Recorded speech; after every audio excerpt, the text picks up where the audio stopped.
Are you a service provider who might possibly be serving deaf and hard of hearing people? I have a um, 5 tips for effectively, confidently serving deaf and hard of hearing clients. You can go to agapepod.com/tips to get your free copy. Just have to put in your name and email address to get that. Um, so on with my promised um, conversation about American Sign Language. And the 5 tips, that link will be in the description of this video, so you can get it there. Um, but American Sign Language. Many hearing people are under the impression that sign language is when spoken language has a hand shape and hand movement, each matching the words of the spoken language. That is not the case for American Sign Language. American Sign Language has its own grammar, its own syntax. It is not hand shapes and movements that go word for word with the to translate the spoken language of the area. Also, many hearing people are under the impression that sign language is universal. It is not. American Sign Language was developed using influence from French Sign Language.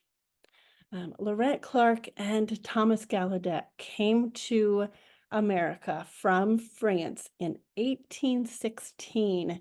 Um, Lorette was a deaf man. Thomas Gallaudet was who Gallaudet University is named after, was a missionary from France. They came to the United States, met the deaf community, who were using a home signs, um, and didn't have a full language developed, and the rest is history.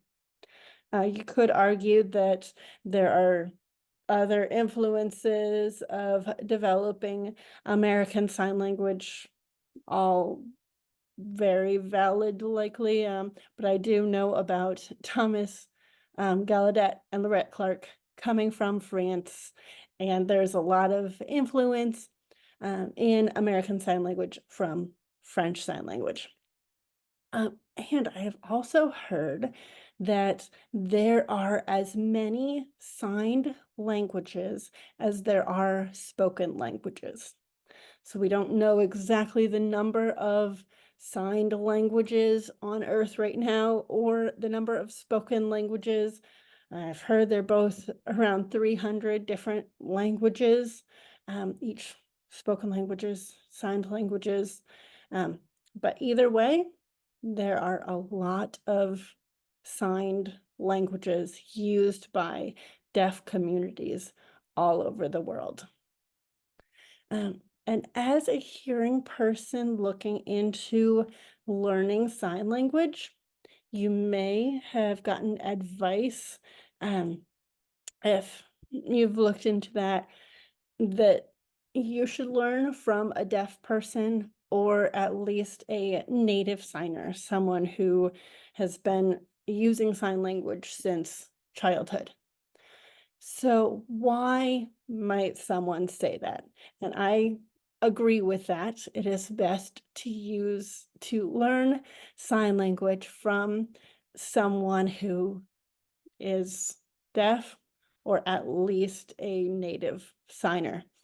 Um, One reason to keep the resources in the deaf community, to support those who grew up with that language, those who it's challenging to find employment as a deaf person, as I have 8 years of experience helping deaf and hard of hearing find and keep employment in my full-time 8-year career. Um, but I also recently saw a post on Instagram by John. I'm going to butcher his last name. It starts with a U. He is a CODA, so child of deaf adults. CODA. And he's the founder of ASL Spring and a certified sign language interpreter. Recently, he mentioned on an Instagram post that deaf people have a different way of thinking. It uses a different part of the brain to communicate in a spoken language versus communicating in a signed language.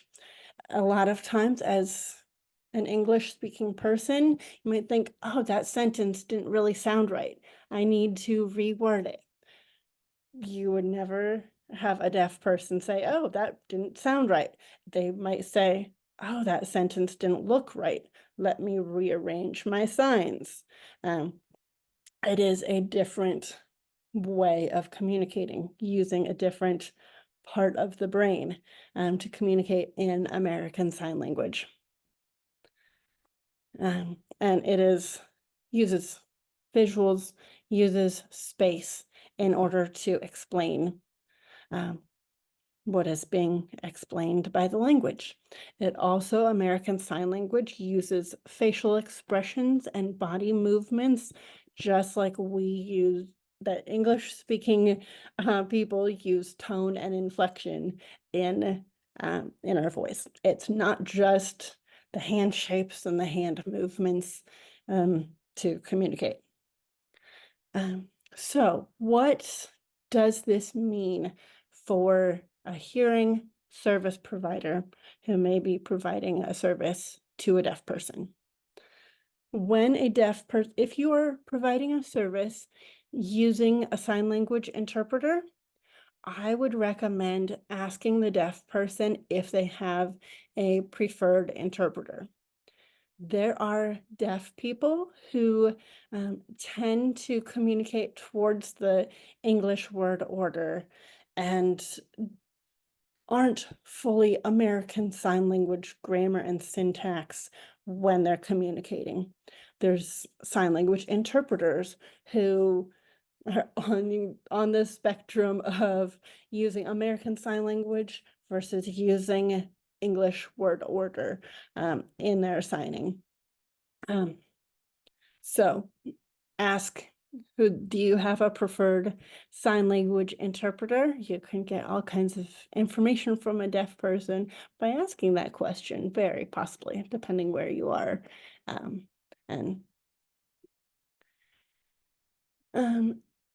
And I would agree that it is best to learn sign language from native signers. When someone asks me, how would you sign this sentence? I let them know this is how I would sign it, but I'm not deaf, so a deaf person might sign it completely different than I do because I have English thinking most often. Sometimes I do think in sign language when I'm fully immersed in the deaf community.